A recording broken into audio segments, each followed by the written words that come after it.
Hello dear students, मैं doctor Kesari Shukla आज आप लोगों को अलेक्जेंडर पोप की एक श्रेष्ठ रचना the proper study of mankind पढ़ाने वाला हूँ। जी हाँ स्टूडेंट्स, ये बहुत ही खूबसूरत, बहुत ही अच्छी और बहुत ही सीरियस नोट पर लिखी हुई पोएम है the proper study of Mankind. Students, Alexander pope was a satirist, एक बहुत बड़ा व्यंग्यकार था। अपनी रचनाओं में वो 18वीं शताब्दी की जो तत्कालीन स्थिति थी उसको अपनी रचनाओं में व्यंग्यात्मक शैली में परोसने के लिए जाना जाता है, और उसकी एक श्रेष्ठतम रचना है एसे ऑन मैन। तो जो आपकी करंट पोएम है the proper study of mankind, ये उसी एसे ऑन मैन से ली गई है। स्टूडेंट्स, एसे ऑन मैन में 4 एपिस्टल हैं। There are 4 epistles in essay on man. और ये जो आपकी कविता है the proper study of mankind, ये सेकंड एपिस्टल है। मीन्स सेकंड एपिस्टल की लाइन नंबर 1 से लाइन नंबर 24 तक की जो रचना है, जो कविता है, उसको प्रॉपर स्टडी ऑफ मैनकाइंड के नाम से जाना जाता है। स्टूडेंट्स, थोड़ा सा हम लोग अलेक्जेंडर पोप के बारे में जानते हैं। Students, Alexander pope was born in 1688 and died in 1744। Means his literary career was belonging to the first half of 18th century। जी हाँ स्टूडेंट्स, 18वीं शताब्दी का जो पहला हाफ था, फर्स्ट हाफ था, वो अलेक्जेंडर पोप के ही नाम से जाना जाता है। इस एज को 18th सेंचुरी या नियो क्लासिकल एज या एज ऑफ पोप या एज ऑफ सटायर के नाम से जाना जाता है। स्टूडेंट्स, इनकी जो डेट ऑफ बर्थ है वो 21 मई है। ये एक रोमन कैथोलिक फैमिली में पैदा हुए थे। इनका स्वास्थ्य बहुत कमज़ोर था और एक तरह से आप ये कह सकते हैं कि ये हंच्ड बैक थे, कुबड़ टाइप के थे, कुबड़े टाइप के, देखने में बहुत ख़राब थे। और यही कारण था कि जब स्कूल पढ़ने जाते थे तो बच्चे इनका इतना मजाक उड़ाते थे कि ये विद्यालय में पढ़ भी नहीं पाए। इसलिए इनको जो भी शिक्षा दीक्षा हुई इनकी घर पर ही हुई, और घर पर इन्होंने English, French, Italian, Latin, Greek, इन सारे लिटरेचर्स की स्टडी की। एक चीज़ बता देना चाहता हूँ स्टूडेंट कि अलेक्जेंडर पोप एक रिच फैमिली से बिलोंग करते थे, इसलिए उनको सारी सुविधाएं घर पर ही मिली। और ये इनकी ज़िंदगी के निजी तजुर्बे थे, निजी अनुभव थे कि किस तरीके से इन्होंने समाज में जो चीज़ें देखी उनको अपनी रचनाओं में रिप्रेजेंट इन्होंने किया। इनकी जो प्रमुख रचनाएं हैं उनमें पेस्टोरल्स है, इसके अलावा एसे ऑन क्रिटिसिज्म इनकी बड़ी रचना है। और जिस रचना के लिए अलेक्जेंडर पोप को हर साहित्य का व्यक्ति जानता है, हर इंग्लिश लिटरेचर को पढ़ने वाला व्यक्ति जानता है, वो है उनकी श्रेष्ठ एक मॉक एपिक इन्होंने लिखा, rape of the lock. Yes students, आपको याद रखना चाहिए, रेप ऑफ द लॉक अक्सर एग्जाम में पूछी जाती है। रेप ऑफ द लॉक एक स्यूडो एपिक है या मॉक एपिक आप इसको कह सकते हैं, and it was published in 1712। इसके अलावा इन्होंने बहुत खूबसूरत अन्य रचनाएं लिखी, जिनमें an epistle to doctor Arbuthnot, ये भी एक सटायरिकल क्रिएशन है, सटायर किया गया है। इसके अलावा भी बहुत सारी रचनाएं लिखी, लेकिन जिस रचना का आज मैं जिक्र करने वाला हूँ, जो कविता आपको पढ़ाने वाला हूँ, वो है प्रॉपर स्टडी ऑफ मैनकाइंड, और ये ली गई है एसे ऑन मैन नामक इनकी रचना से। तो डियर स्टूडेंट्स, अब हम लोग इस रचना के बारे में थोड़ा सा जानने का प्रयास करते हैं। स्टूडेंट्स, जैसा कि मैंने आपको बता दिया, the proper study of mankind, ये जैसा कि मैंने आपको बता दिया कि एसे ऑन मैन, जिसमें कितने हिस्से हैं, 4 एपिस्टल हैं। तो the proper study of Mankind second epistle line number 1 से लाइन नंबर 24 तक के लिए है। स्टूडेंट्स, यह एसे ऑन मैन हीरोइक कपलेट में लिखा हुआ है। स्टूडेंट्स, दोहा जिसको आप कहते हैं, दोहे का मतलब होता है कपलेट इंग्लिश में।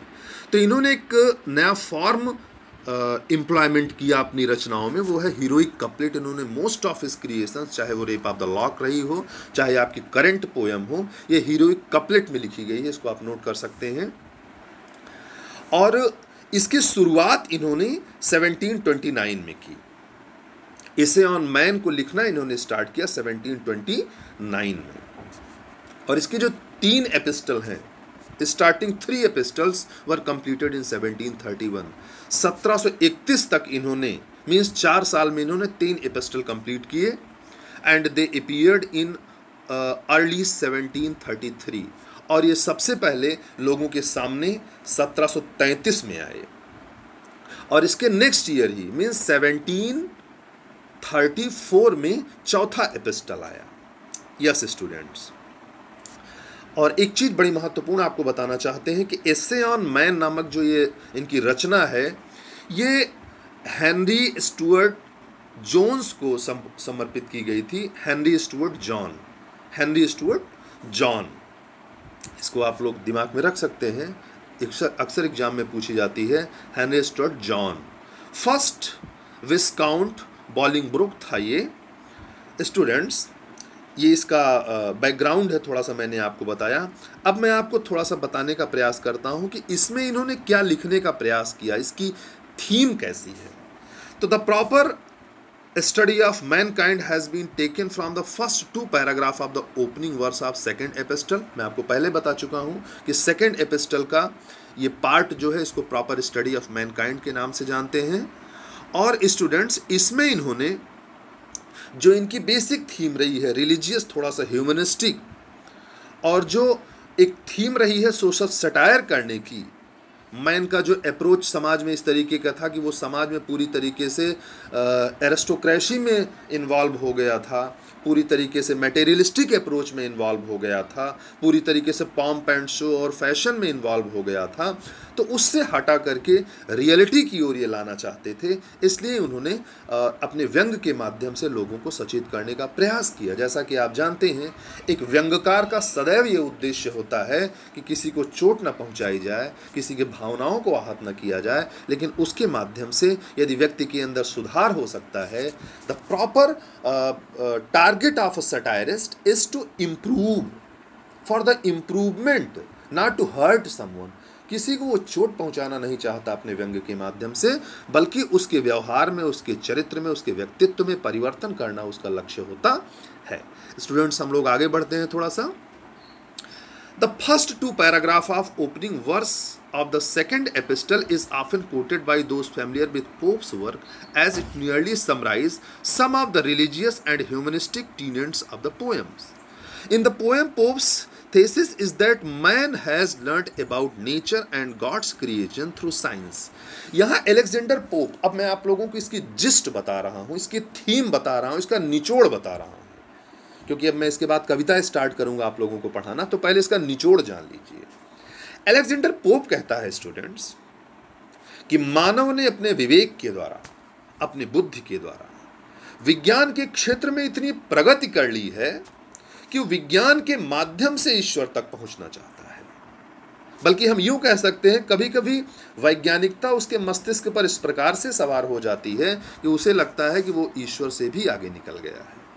Pope's thesis is that man has learned about nature and God's creation through science. उसे लगता है कि हम ईश्वर तक विज्ञान के माध्यम से पहुंच सकते हैं। Consequently, science has given man power. इस विज्ञान ने मनुष्य को इतनी शक्ति दे दी है, इतनी ताकत दे दी है, इतनी पावर दे दी है कि but having become intoxicated by this power, कि आदमी नशे में हो गया है, शक्ति में चूर हो गया है। उसे लगता है कि पूरी प्रकृति को हम कंट्रोल कर सकते हैं, एकदम नशे में। इंटॉक्सिकेटेड मीन्स वो एकदम से नशे में हो गया है।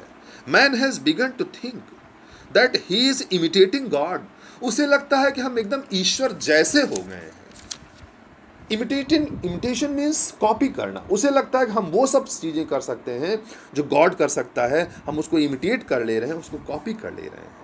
इन रिस्पॉन्स पोप डिक्लेयर्स, लेकिन पोप आपके लिए बताना चाहता है, पोप आपको बताता है, Pope declares the species of man to be a fool. यारे इंसानों, मनुष्य तुम बेवकूफ हो, तुम फूल हो।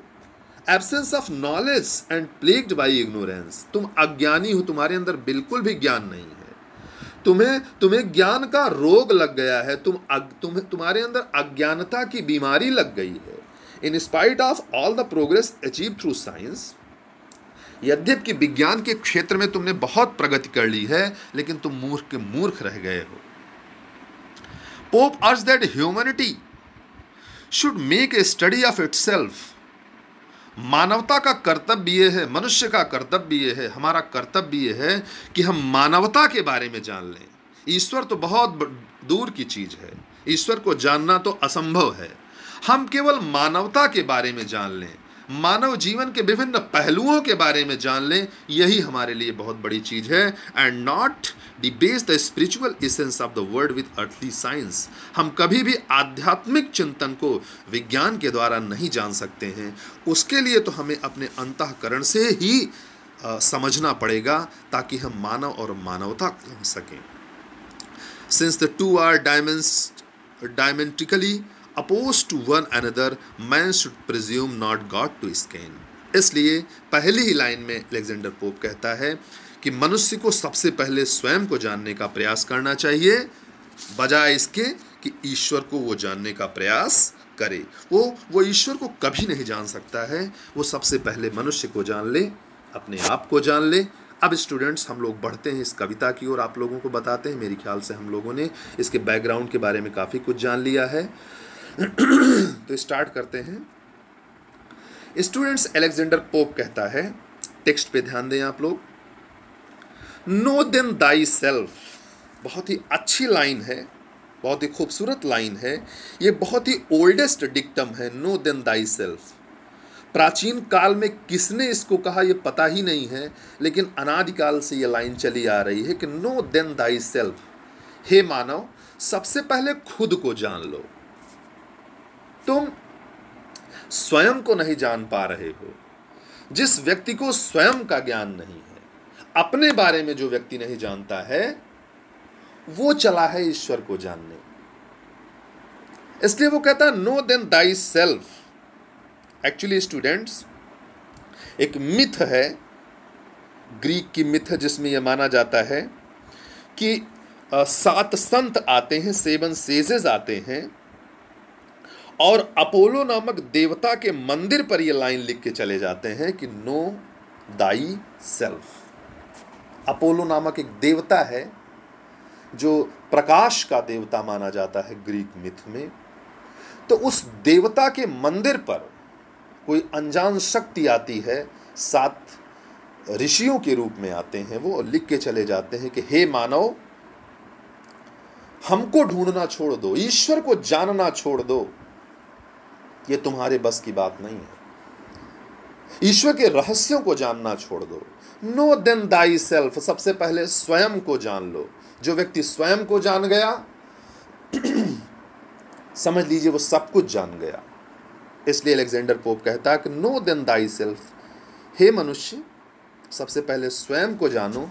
Presume not God to scan, God को स्कैन करने का प्रयास न करो, गॉड को जानने का प्रयास न करो, उसको तुम नहीं जान सकते। The proper study of Mankind is man. यदि मनुष्य के अध्ययन का कोई विषय है तो मानव स्वयं है। मनुष्य के अध्ययन का क्षेत्र ईश्वर नहीं हो सकता, ब्रह्म नहीं हो सकता। यदि उसके लिए कोई सब्जेक्ट है जानने के लिए जिसके बारे में वो कुछ भी नहीं जान पाया है, तो वो है स्वयं मानव। वो स्वयं अपने आप के बारे में पहले जाने, क्योंकि उसकी स्थिति वही है, placed on this isthmus of middle state, क्योंकि वो त्रिशंकु की स्थिति में है। स्टूडेंट्स, इस्थुमस का मतलब होता है एक ऐसा क्षेत्र जो बीच का होता है, जिसके दोनों ओर विशाल लैंडस्केप हो, दोनों ओर विशाल क्षेत्र हो, और वो उसके बीचों बीच खड़ा हो। जैसे दोनों तरफ समुद्र हो और बीच में एक छोटी सी पट्टी हो, मनुष्य उसी जगह पर खड़ा है, ना तो वो इधर का है ना तो वो उधर है। इसलिए पोप कहता है कि न इधर जाओ न उधर जाओ, हे मानव सुधर जाओ, अपने आप को जानो, क्योंकि तुम बीच में हो अभी। न तुम ब्रह्म को जान पाए हो, न संसार को जान पाए हो। तुम सबसे पहले स्वयं के बारे में जानो, क्योंकि तुम placed on this isthmus of middle state, क्योंकि तुम एकदम बीच की स्थिति में खड़े हुए हो। A being darkly wise and rudely great. A being darkly wise, तुम्हारे अंदर अंधकार छुपा हुआ है, अज्ञानता है, और तुम अपने आप को वाइज समझते हो, अर्थात तुम अज्ञानी भी हो और विज्ञान की प्रगति में तुम अपने आप को वाइज भी समझते हो। रूडली ग्रेट, तुम असभ्य हो, तुम्हें सभ्यता का ज्ञान नहीं है, जीवन का ज्ञान नहीं है, अपने आप को ग्रेट भी समझते हो, तुम ग्रेट भी हो गए हो। मीन्स इसमें आईना दिखा रहा है एलेक्जेंडर पोप मनुष्यों को, with too much knowledge for the septic site. तुम्हारे पास बहुत ज्ञान है, अनंत के ज्ञान के भंडार हो तुम, लेकिन सेप्टिक साइट का मतलब होता है एक ऐसा व्यक्ति जो हमेशा संदेहों से घिरा रहता है। तुम्हारे पास ज्ञान तो बहुत है, लेकिन तुम सेप्टिक साइट, फिर भी तुम हमेशा संदेह में रहते हो। What is right, what is wrong, क्या सही है क्या गलत है, तुम इसका निर्णय पूरे जीवन नहीं लगा पाते हो। ही हैंग्स बिटवीन, ये मानव हैंग्स बिटवीन, लट्टू की तरह लटकता रहता है। Hangs between in doubt to act, to rest और रेस्ट, कि वो एक्ट करे, कार्य करे या विश्राम करे। वो ये नहीं समझ पाता है कि हमको कोई कार्य करना है या हमको विश्राम करना है, करना है या नहीं करना है। डाउट टू एक्ट और रेस्ट, वो डाउट में रहता है कि क्या करें क्या ना करें। और ये मानव है, ये चलता है ईश्वर को जानने। ये स्वयं नहीं समझ पा रहा कि इसको क्या करना है क्या नहीं करना है, इसको एक्ट करना चाहिए या रेस्ट करना चाहिए। In doubt to dream himself a god और बीस्ट, सबसे बड़ा डाउट है कि ये ईश्वर है, अपने आप को ईश्वरत्व की ओर समझे या अपने आप को बीस्ट माने जानवर समझे। तुम मानव हो, एलेक्जेंडर पोप कहता है कि हे मानव, तुम मनुष्य अपने आप को समझो, तुम ईश्वरत्व की ओर ना जाने का प्रयास करो, ना तो तुम जानवर हो। तुम समझ ही नहीं पा रहे हो कि तुम ईश्वर हो कि तुम जानवर हो।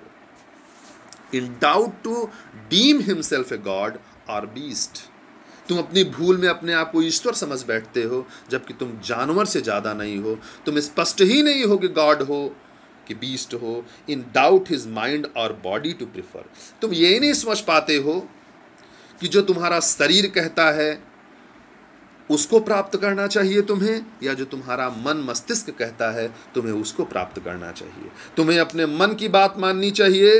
डाउट इज माइंड और बॉडी टू प्रिफर, तुम क्या चाहते हो? तुम मन की बात चाहते हो, मन को मानना चाहते हो, या फिर तुम बॉडी में ही विचरण करना चाहते हो? तुम्हारे लिए जीवन की समस्त सीमाएं केवल शरीर तक ही सीमित हैं, केवल अपने पेट भरने तक ही सीमित हैं। तुम उसके बीच में भी डाउट में लटक रहे हो। चारों ओर तुम्हारा जीवन संदेहों से भरा हुआ है। बॉर्न बट टू डाई, तुम्हें लगता है कि तुम हजारों वर्षों तक जियोगे। इस संसार में जो आया है उसको जाना है। तुम्हारा जन्म ही मरने के लिए हुआ है, कोई अमर होके नहीं आया है।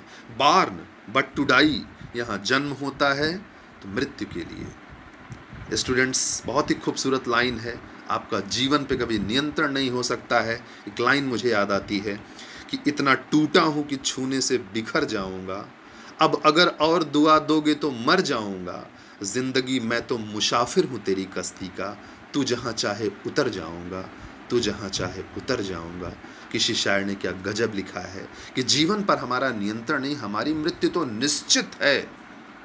कब हमारी सांसें हमको धोखा दे जाए हमको पता नहीं है, और हम चले हैं ईश्वर को जानने और ब्रह्मांड को नियंत्रित करने। Born but to die and reasoning but to error, इतना रीजनिंग, इतने बुद्धिमान हम हैं, लेकिन गलतियों पे गलतियां करते चले जा रहे हैं। अगर बुद्धिमान है तो गलतियां होनी नहीं चाहिए, लेकिन हमारी जो बुद्धि है वो हमसे गलती करवाती है। हम चारों ओर तमाम गलतियां करते हैं। Alike in ignorance his reason such, तुम्हारा रीजन, तुम्हारी बुद्धि इतनी है कि alike in ignorance, कि चारों ओर तुम अज्ञानता से घिरे हुए हो, चारों ओर तुम्हारे अज्ञान का अंधकार है। तुम समझ ही नहीं पा रहे हो कि तुम किस दिशा की ओर जा रहे हो, तुम कर क्या रहे हो। Students, alike ignorance is reason such, तुम्हारा ज्ञान ऐसा है कि तुम अज्ञानता से घिरे हुए हो। Whether he thinks too little or too much, तुम समझ ही नहीं पा रहे हो कि तुम सोचता कितने हो, सोचते कितने हो। तुम बहुत सोचते हो, तुम्हारा चिंतन बहुत व्यापक है, या कि तुम कुछ भी नहीं सोचते हो, बहुत कम सोचते हो, बहुत ज़्यादा सोचते हो। तुम्हारे चिंतन की सीमाएं क्या हैं, तुम्हें इसका भी ज्ञान नहीं है। Chaos of thought and passion all confused. तुम अपने विचारों में, थॉट्स में, तुम अपने पैशन, भावनाओं के आवेग में सदैव क्योस में घिरे रहते हो। हमेशा जीवन में विचारों और भावनाओं की किचाहिन मची रहती है। तुम ऑल कंफ्यूज्ड, तुम चारों ओर संदेहों से घिरे हुए हो, डायलेमा में हो, कश्मकश में जीते हो, कंफ्यूजन में रहते हो, संदेह में रहते हो। तुम्हें एग्जैक्टली अपने पाथ का, अपने डायरेक्शन का ज्ञान नहीं है। स्टिल बाई हिमसेल्फ अब्यूज्ड और डिसअब्यूज्ड। तुम इस तरीके से उलझ जाते हो कि तुम स्वयं को ही गाली देते हो और फिर स्वयं को ही डिसअब्यूज्ड, स्वयं की ही प्रशंसा करते हो। Created half to rise and half to fall. मानव ने तुम्हें जन्म दिया है। उत्थान और पतन की कहानी का नाम है जीवन। तुम्हारा जीवन ही राइज और फॉल के लिए है। तुम आधे उठते हो, उसके बाद तुम्हारा आधा पतन हो जाता है। तुम जहां हो वहीं रह जाते हो। जितना तुम उठते हो उतना ही तुम्हारा पतन होता चला जाता है। उत्थान और पतन की कहानियों का नाम ही जीवन है। Great lord of all things yet prey to all. तुम संसार की समस्त वस्तुओं के ईश्वर हो। तुम्हें लगता है कि संसार की समस्त जो भी शय हैं, जो भी चीजें हैं, उस पर तुम्हारा नियंत्रण है। Great lord of all things, तुम सबके मालिक हो। येट प्रे टू ऑल, लेकिन उसके शिकार तुम स्वयं हो जाते हो। स्टूडेंट्स, जैसा कि आप जानते हैं कि विज्ञान को जन्म मनुष्य ने ही दिया और आज उस विज्ञान का गुलाम स्वयं हो गया है। जैसा कि वर्तमान में जब मैं वीडियो बना रहा हूं तो कोरोना जैसी महामारी पूरे विश्व को अपने आगोश में ले चुकी है। कई बार चर्चाएं होती हैं कि मैन मेड है या नेचुरल है, लेकिन इंसान इसके सामने अपने आप को बेबस पा रहा है। तो इंसान जिन चीजों को बनाता है उसे लगता है कि दुनिया पे हमने नियंत्रण कर लिया है। वास्तव में उसका प्रे माने शिकार वो स्वयं बन जाता है। सोल जज of truth in endless error heard. Sole जज ऑफ ट्रुथ। तुम्हें लगता है कि सत्य का ज्ञान तुमको हो गया है। तुम सत्य को जज कर लेते हो, सत्य का निर्णय कर लेते हो, पहचान कर लेते हो, लेकिन तुम्हारा जीवन अनंत कमियों के इर्द गिर्द घूम रहा है। चारों ओर तुमसे एरर होती हैं, तुमसे गलतियां होती हैं, तुम ब्लंडर करते हो चारों ओर, और उन गलतियों की जो सीमाएं हैं वो इंडलेस हैं। The glory, just and riddle of the world. तुम्हारा जीवन, तुम्हारी जीवन की सीमाएं, ये सब की सब वास्तव में जस्ट है। इसमें शान है, लेकिन बावजूद इसके तुम संसार की विसंगतियों में, रिडल्स ऑफ द वर्ल्ड, संसार की तमाम विसंगतियों से घिरे हुए हो। इसलिए अंत में, इस एपिस्टल के अंतिम पैसेज में अलेक्जेंडर पोप कहता है कि हे मानव, गो वंडरस क्रिएचर, ऐ अद्भुत प्राणी, जाओ। माउंट वेयर साइंस गाइड्स, जाओ जाओ जाओ। जिधर विज्ञान तुम्हें ले जा रहा है, जिधर विज्ञान के चिंतन तुम्हें ले जा रहे हैं, तुम्हारा रास्ता तो विज्ञान प्रशस्त कर रहा है, उसी रास्ते पर जाओ। ये व्यंग्यात्मक शैली में लिखी गई लाइनें हैं स्टूडेंट्स। गो मेजर अर्थ, जाओ धरती को मापो, धरती की लंबाई चौड़ाई का अध्ययन करो, इसका क्षेत्रफल नापो। मेजर अर्थ, वेट एयर, हवाओं का वजन नाप सकते हो तो नाप लो। बहुत बड़े वैज्ञानिक हो गए हो, बड़ा विज्ञान तुम्हारा आगे हो गया है। धरती पे कितनी एयर है उसको नाप लो। एंड स्टेट द टाइड्स, ज्वार भाटा जो उठ रहे हैं सागर में, उसको नाप लो, उसको जान लो। Instruct the planet in what orbs to run. और जो ब्रह्मांड आकाश गंगा में जो तमाम ग्रह हैं उनको नियंत्रित कर लो, उनको दिशा निर्देश देने लगो। मंगल तक पहुंच जाओ, चंद्रयान के माध्यम से चांद पे पहुंच जाओ। इंस्ट्रक्ट द प्लैनेट, और प्लैनेट्स को, ग्रहों को अपने हिसाब से चलाने लगो। ये पता करो कि in what orbs to run, किन कक्षाओं में ये चक्कर लगा रहा है, इसको जानो। करेक्ट ओल्ड टाइम, इतनी शक्ति तुम्हारे पास हो गई है, इतना वैज्ञानिकता का, इतना विज्ञान का नशा तुमको हो गया है कि तुम बीते हुए अतीत को भी करेक्ट कर सकते हो। एंड रेगुलेट द सन, बहुत ताकत है तुम्हारे अंदर ना, तुम सूर्य को घुमा सकते हो, सूर्य की दिशा बदल सकते हो हैं। And regulate the sun, go sure with Plato's imperial sphere, जाओ महान दार्शनिक प्लेटो के विचारों के साथ विचरण करो। इंपीरियल स्फीयर जो स्वर्ग का उसका कॉन्सेप्ट है, जो ईश्वर को नहीं मानता, ब्रह्मांड के सिद्धांत को लेके आगे बढ़ता है, उसके रास्ते पर चलो, जाओ इस धरती का अध्ययन करो, इस प्रकृति पे अपने कार्य करो। To the first good, first perfect and fair first. Plato ये मानता था कि मानव सबसे अच्छा है, सबसे परफेक्ट है, सर्वश्रेष्ठ है और सबसे खूबसूरत, सबसे जानकार है। उस रास्ते पर जाओ, शायद ये कार्य बहुत असंभव है। इसलिए अलेक्जेंडर पोप कहता है कि ऐ मानव, तुम मानव बन के जी लो, मानव को जान लो, मानव की सीमाओं को जान लो, मानव के विषय के जो क्षेत्र हैं उन क्षेत्रों को जान लो, अपने आप को जान लो। यही तुम्हारे जीवन की सबसे बड़ी उपलब्धि है। तुम्हारे लिए जो अध्ययन का क्षेत्र है वो मानव जीवन है। तुम्हारा अध्ययन का क्षेत्र ईश्वर कभी नहीं हो सकता है, वहाँ तक तुम कभी नहीं पहुँच सकते हो। तो डियर स्टूडेंट्स, इस एपिस्टल में अलेक्जेंडर पोप ने मनुष्यों को उसकी सीमाओं को बताने का प्रयास किया है कि हे मानव, वह व्यक्ति जो स्वयं को जान लेता है, समझ लीजिए उसने संसार में सब कुछ जान लिया, सब कुछ प्राप्त कर लिया। इन्हीं लाइनों के साथ डियर स्टूडेंट्स मैं अपने लेक्चर को फिनिश करता हूँ। आशा करता हूँ कि ये कविता आपकी अच्छी तरीके से समझ में आ गई होगी। बहुत बहुत धन्यवाद।